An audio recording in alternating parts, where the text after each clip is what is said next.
تعلیمات نہیں ہو سکتی تھا جس کے پاس پرچہ نکلا اس میں تھا کہ خدا سے ریلیشن کیسے بنائے، برما کے الگ بھگوان، پھر 50 والے الگ، 100 والے الگ، 200 والے الگ، 5 پہ ایک فری والے الگ، بہت ساری قسموں کے۔ تو یہ خدائی تعلیمات نہیں ہو سکتی کہ خدا ہمیں اپنے آپ سے ہٹا کے کس کے سامنے جھکا رہا ہو، پتھروں کے سامنے۔ یہ ایسا ہی ہے جیسے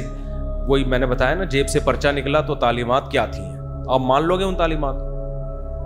تو عیسائیت کے پاس سے کچھ نہیں نکلا، یہودیت کے پاس سے کچھ نہیں نکلا، ایک شخص تھا جس کے پاس پرچہ نکلا، اس میں تھا کہ خدا سے ریلیشن کیسے بنایا جا سکتا ہے۔ بلکہ وہ سید الانبیاء محمد صلی اللہ علیہ وسلم تھے، ان کے پاس الحمد سے لے کے والناس تک قرآن نکلا،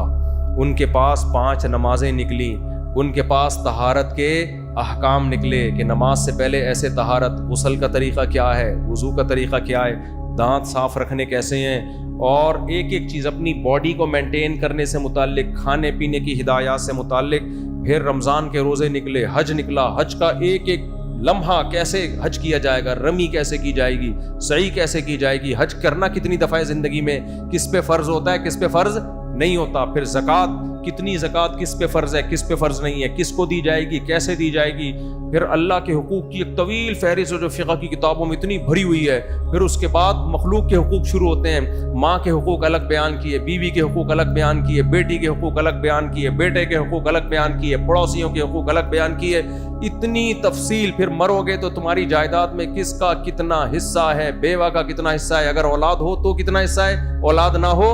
تو کتنا حصہ ہے۔ وَلَكُمْ نِصْفُ مَا تَرَكَ أَزْوَاجُكُمْ إِن لَّمْ يَكُن لَّكُمْ وَلَدٌ، اگر تمہارے اولاد نہیں، إِن لَّمْ يَكُن لَّهُنَّ وَلَدٌ، تمہاری بیوی مر گئی تو اس کے اگر اولاد ہے تو تمہارا 4تھا حصہ، اس کے اولاد نہیں ہے تو تمہارا 8واں حصہ۔ ایک ایک چیز کو قرآن ایکسپلین کرتا چلا جا رہا ہے۔ پھر ریاست کے کیا حقوق ہیں، ریاست کے کیا قوانین ہیں، پھر سزائیں